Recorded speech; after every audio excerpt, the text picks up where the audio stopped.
warahmatullahi wabarakatuh. Salam sejahtera untuk kita semua. Perkenalkan, saya Arifin Rambe, salah satu dosen di program studi S1 Teknologi Informasi Fakultas Teknologi Universitas Batuta di Medan. Saat ini saya mengampu mata kuliah Sistem Basis Data, Praktikum Sistem Basis Data, dan Perencanaan Rekayasa. Pada kesempatan yang baik ini, izinkan saya menyampaikan pernyataan diri dosen dalam unjuk kerja Tridharma Perguruan Tinggi dalam bidang pengajaran. Kegiatan ini merupakan salah satu syarat untuk mengikuti sertifikasi dosen tahun 2024 pada mata kuliah Sistem Basis Data. Mata kuliah Sistem Basis Data adalah mata kuliah yang mempelajari tentang bagaimana membuat perancangan basis data, perbandingan file-based system dan database, arsitektur database, implementasi basis data dalam dunia nyata, serta bagaimana gambaran umum konsep database management system, entity relationship diagram, functional dependency, dan normalisasi. Mata kuliah Sistem Basis Data merupakan salah satu mata kuliah fakultas di semester 2 dengan bobot 3 SKS dengan jumlah pertemuan 16 kali, terdiri dari 14 kali tatap muka, 1 kali UTS, dan 1 kali UAS. Adapun capaian pembelajaran pada mata kuliah Sistem Basis Data adalah 1. Mahasiswa mampu dan memahami konsep basis data. 2. Mahasiswa mampu dan memahami perancangan basis data. 3. Mahasiswa mampu dan memahami penggunaan bahasa SQL. 4. Mahasiswa mampu dan memahami implementasi dan administrasi basis data. 5. Mahasiswa mampu dan memahami integritas dan keamanan basis data. 6. Mahasiswa mampu dan memahami proyek dan studi kasus sistem basis data untuk perusahaan e-commerce. Adapun sub pembelajaran pada mata kuliah Sistem Basis Data adalah 1. Mahasiswa mampu menjelaskan konsep dasar basis data termasuk pengertian, fungsi, dan manfaat basis data dalam organisasi. 2. Mahasiswa mampu merancang basis data yang efisien menggunakan model data seperti entity relationship diagram. 3. Mahasiswa mampu melakukan normalisasi basis data untuk menghilangkan redundansi dan memastikan integritas data. 4. Mahasiswa mampu menggunakan structure query language untuk melakukan operasi dasar seperti select, insert, update, dan delete. 5. Mahasiswa mampu menjelaskan prinsip integritas data dan menerapkan constraint untuk memastikan konsistensi data. 6. Mahasiswa mampu mengaplikasikan pengetahuan dan keterampilan basis data dalam proyek nyata atau studi kasus. Dalam menunjang kegiatan proses pembelajaran, saya menggunakan beberapa buku referensi, yaitu 1. Database Sistem karangan Bapak Indrajani Eskom Mkom. 2. Perancangan basis data karangan Bapak Ajaner Simarmata. 3. Basis data karangan Bapak Edi Sutanta.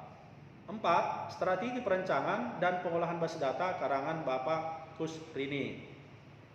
Metode pembelajaran yang saya sampaikan kepada mahasiswa. 1. Delivery. Pada mata kuliah Sistem Basis Data ini dilaksanakan secara tatap muka di ruang kelas dengan metode ceramah, problem based learning, project based learning, dan praktikum laboratorium.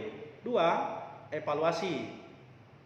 Penilaian terhadap mahasiswa saya lakukan dengan pembobotan 10% kehadiran, 20% tugas, 30% UTS, dan 40% UAS. Inilah uraian singkat mengenai mata kuliah Sistem Basis Data yang saya ampu. Berikut cuplikan video kegiatan pembelajaran mata kuliah Sistem Basis Data pada pertemuan pertama dengan materi RPS, kontrak kuliah, dan pendahuluan. Assalamualaikum warahmatullahi wabarakatuh. Ya, selamat siang semuanya. Apa kabarnya? Kabar baik. Alhamdulillah. Baik. Mari kita berdoa menurut agama dan keyakinan kita masing-masing. Berdoa dimulai.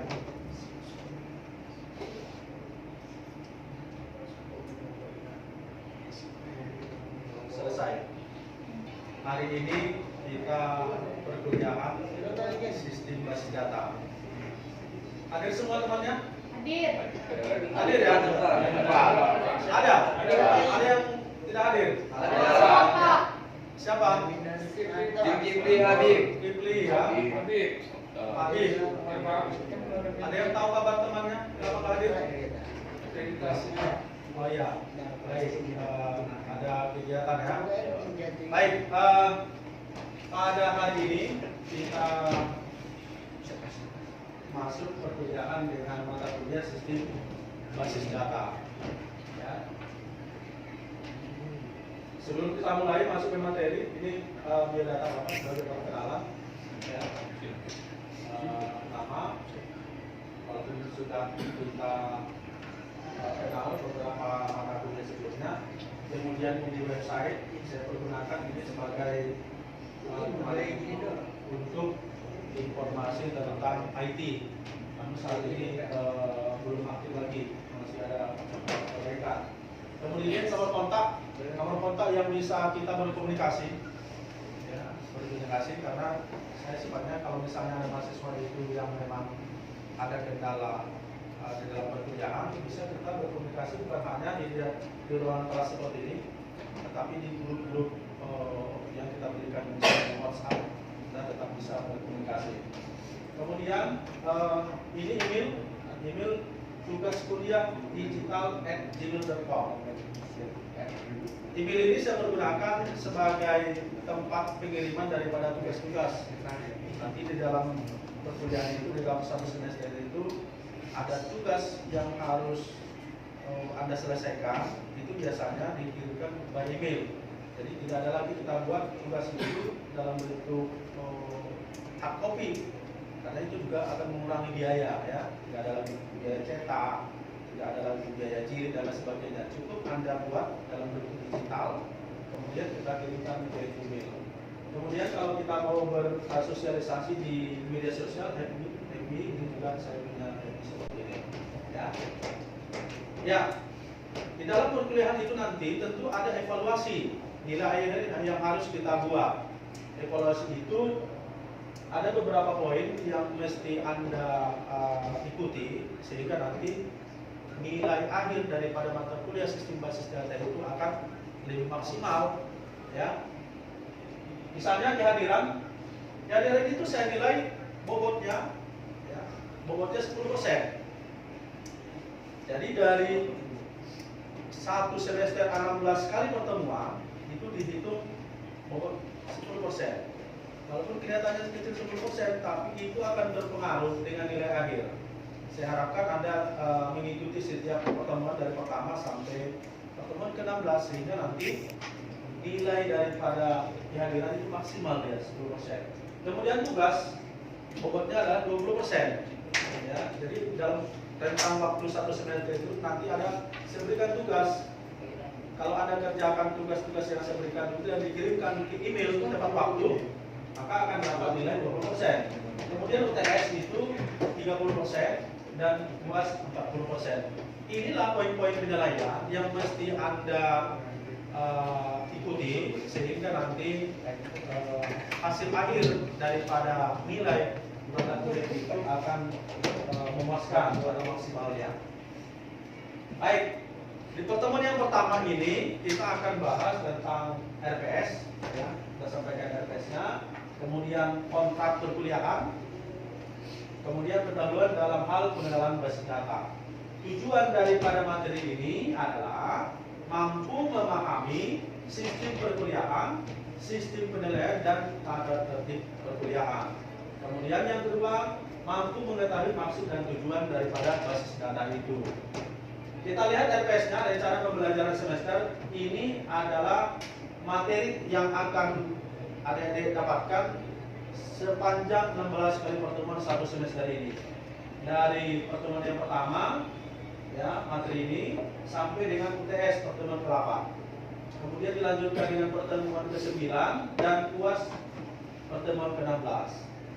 Kenapa ini kita sampaikan referensi ini agar adik-adik mahasiswa nanti punya gambaran materi apa yang akan disampaikan minggu depannya, dan minggu seterusnya, sehingga Anda bisa belajar ya materi ini terlebih dahulu misalnya di rumah, ya ambil referensi dari luar, baca-baca tentang materi ini, sehingga waktu kita tatap muka seperti ini Anda pun sudah punya dasar ilmu tentang materi itu, sehingga nanti mungkin di dalam perkuliahan itu kita akan lebih hidup suasananya, ada komunikasi doa, tanya jawab. Kenapa? Karena Anda sudah punya gambaran materi setiap pertemuan seperti ini, ya.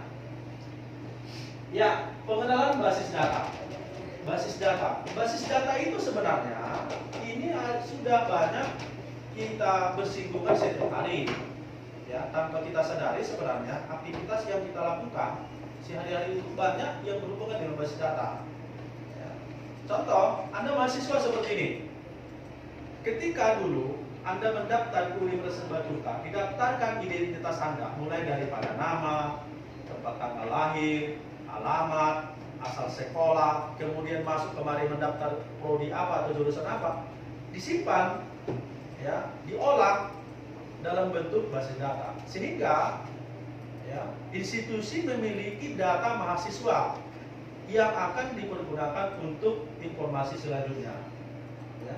Jadi data-data yang Anda simpan itu adalah merupakan database mahasiswa.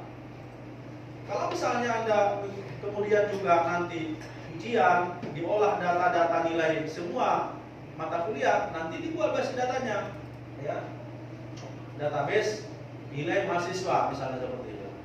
Ya. Ini adalah contoh di lingkungan, ya, di lingkungan daripada mahasiswa. Kita lihat. Basis data itu adalah pengenalannya himpunan kelompok data atau arsip yang saling berhubungan yang diorganisasikan sedemikian rupa supaya dapat dimanfaatkan kembali dengan cepat dan mudah. Kemudian yang berikutnya kumpulan data yang saling berhubungan yang disimpan secara bersama sedemikian rupa tanpa adanya duplikasi yang disiapkan untuk memenuhi berbagai kebutuhan.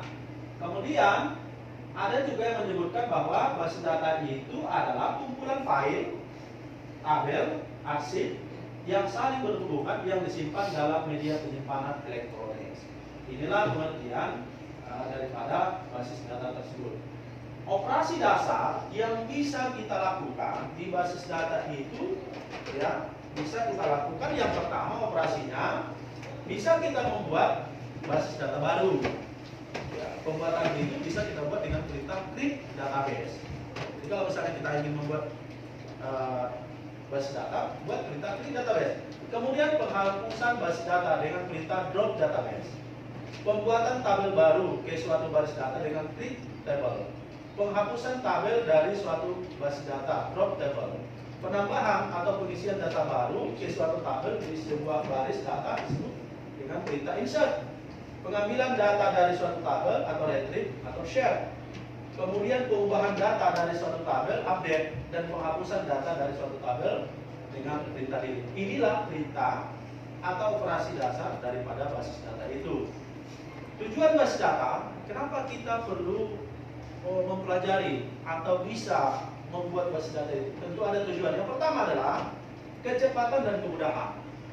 Jadi dengan adanya basis data, maka memungkinkan kita untuk melakukan perubahan atau manipulasi terhadap data atau menampilkan kembali data yang lebih cepat dan mudah. Kemudian tujuan yang kedua, efisiensi ruang penyimpanan. Jadi dengan adanya basis data, maka efisiensi atau optimalisasi penggunaan ruang penyimpanan dengan melakukan penekanan atau menghilangkan redundansi data. Redundan. Ya, redundan itu artinya data yang sama berulang. Jadi dengan dilakukan basis data itu bisa dihindari, ya. Kemudian keakuratan. Keakuratan di sini adalah maksudnya menerapkan aturan atau batasan tipe data, domain data atau keunikan data untuk menghindari pemasukan data yang tidak akurat. Kemudian ketersediaan, memilah data menjadi data master, data transaksi, atau data history. Yang kelima tujuannya adalah kelengkapan, menambah rekod data dan perubahan struktur dalam base data, baik dalam bentuk penambahan objek baru atau tabel, atau penambahan field baru pada tabel. Kemudian yang keenam, keamanan. Keamanan di sini melakukan pengaturan hak akses terhadap base data beserta objek-objek di dalamnya dan menentukan operasi apa saja yang bisa dilakukan. Jadi dengan base data kita bisa melakukan keamanan, memberikan hak akses basis data itu hanya kepada orang-orang tertentu, ya. Kemudian kebersamaan pemakaian, penggunaan data dalam suatu basis data oleh berbagai pihak. Jadi selain daripada keamanan di sini, basis data juga memungkinkan bahwa bisa menggunakan sekaligus, ya, terhadap banyak pemakai, ya, basis data itu. Jadi aksesnya, ya, kebersamaan.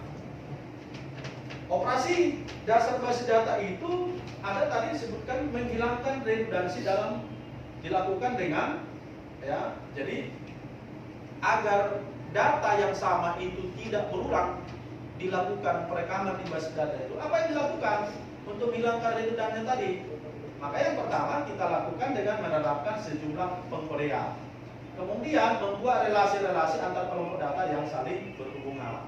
Jadi kalau misalnya satu tabel dengan tabel yang lain sudah kita buat relasinya, ketika kita lakukan nanti perubahan updating data, maka tabel yang saling berhubungan tadi juga sama-sama diupdate.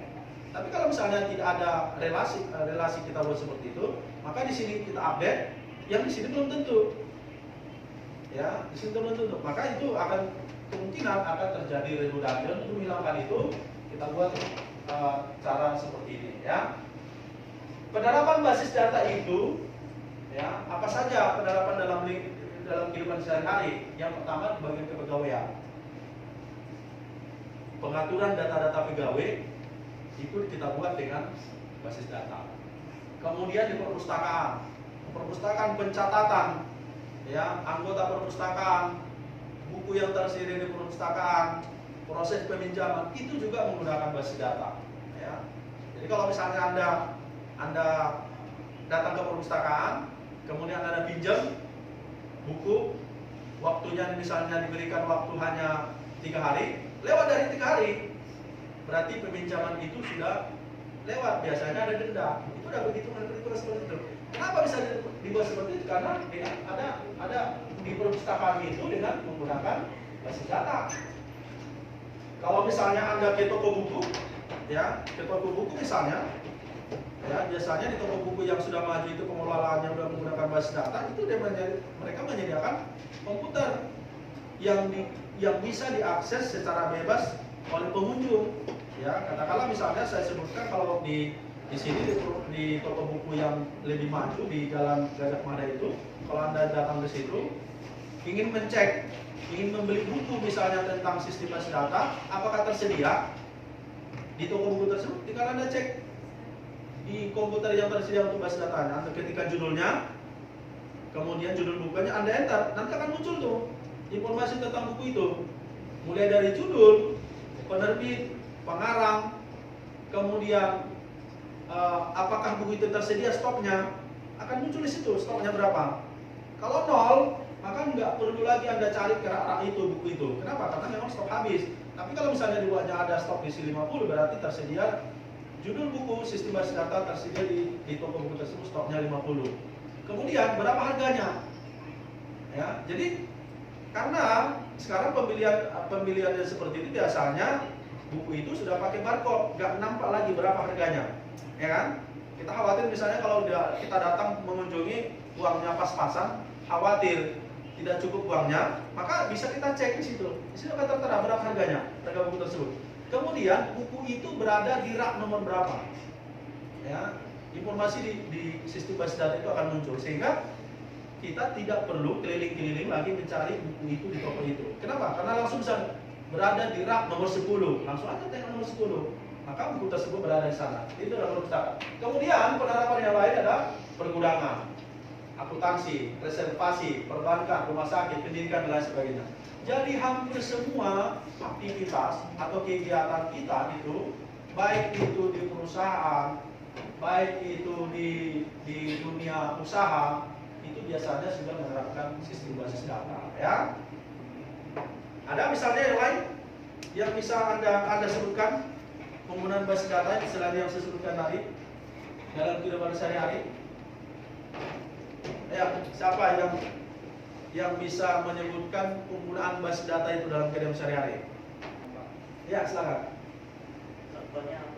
Ya, contohnya HP. Gimana HP itu? Saat kita menyimpan nomor teman, telepon, menggunakan HP. Jadi kita tinggal nyarinya aja.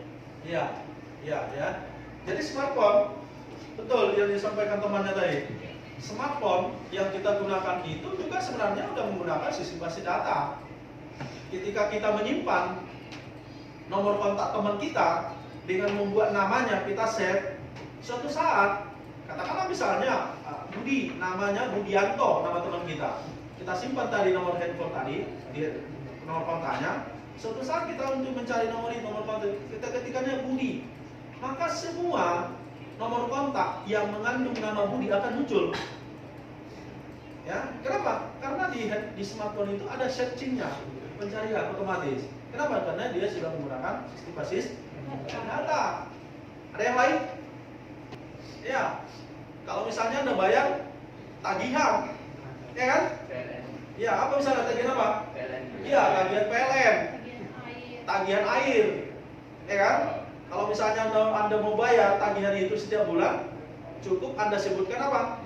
ID pelanggan. ID pelanggan, ya. Anda sebutkan ID pelanggan, berapa Pak ID pelanggannya? Sekian-sekian. Maka diketikkan petugasnya, langsung muncul. Kalau PDAM misalnya, nama pelanggannya, alamatnya di mana, kemudian berapa pemakaian, ya, berapa meter kubik, kemudian berapa tagihannya dalam bulan itu. Ya, misalnya disebutkannya 300.000 gitu ya. Dicetak Pak, cetak. Langsung. Begitu juga kalau misalnya kita bayar iuran PLN atau misalnya telepon kabel seperti itu. Ya. Bayangkan saja pelanggan air atau PLN di Kota Medan itu udah juta. Tapi kenapa bisa cepat? Begitu diketikkan ID pelanggannya langsung muncul si pemiliknya. Kenapa? Karena sudah menggunakan sistem basis data, sehingga informasi itu cepat.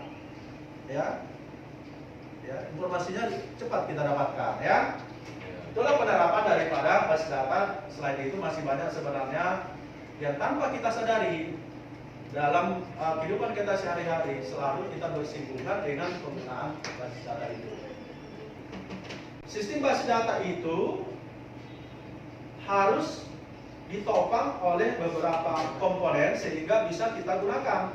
Yang pertama, komponen sistem basis data itu harus memiliki perangkat keras atau hardware.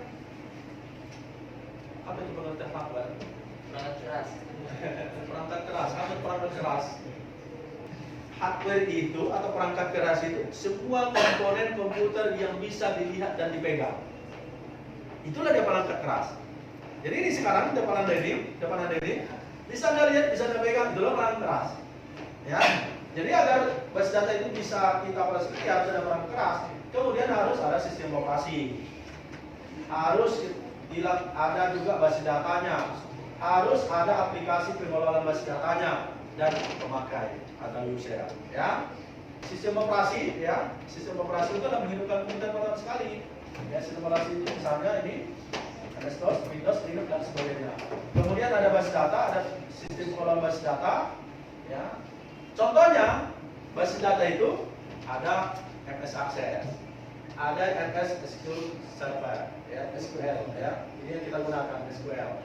Kemudian Oracle, Informing, Sybase, DBS 4, dan lain sebagainya. Atau PHP, Admin. Itu juga merupakan database management system. Dan itu nanti yang akan kita gunakan, ya. Selain daripada SQL, kita juga menggunakan PHP MyAdmin-nya dengan menggunakan localhost, ya, XAMPP. Kemudian pemakai itu dengan menggunakan program aplikasi, ya.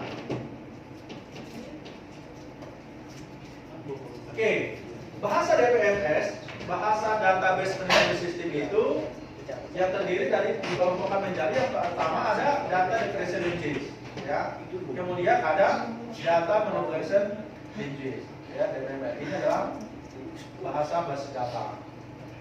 Manipulasi basis data itu bisa terdiri, yang disebutkan manipulasi itu perubahan. Perubahan itu apa yang bisa lakukan? Bisa menambah, bisa menghapus, bisa mengubah. Itu namanya manipulasi. Kenapa dilakukan penambahan? Karena data itu masih kurang misalnya, atau ada data yang belum terinput, maka disebutkan manipulasi penambahan. Kenapa data itu dihapus? Karena data itu tidak digunakan lagi, ya kan? Kalau data nggak digunakan lagi, nggak usah disimpan, dihapus saja. Itu termasuk manipulasi. Kenapa data itu diubah? Karena ada yang salah, ya benar. Karena ada yang salah. Misalnya tulisan namanya salah huruf, ya kan? Aturan I dibuatnya Y, ya kan? Misalnya Rizky, ada yang Rizky itu S, ada yang buat Z, ada I-nya Y, ada I. Kalau misalnya ternyata itu ada salah, maka kita buat ubah. Seperti itu, ya. Kemudian ada dua jenis, ya, DML. Yang pertama prosedural, yang kedua non prosedural. Itulah mungkin pengenalan kita pada pertemuan yang pertama ini tentang basis data. Ya, kalau ada mungkin yang kita ingin diskusikan, ya boleh, ya, silakan disampaikan. Ya, silakan. Ada yang mau disampaikan? Ada yang mau diskusikan? Nggak ada? Bagus, pintar, ya kan?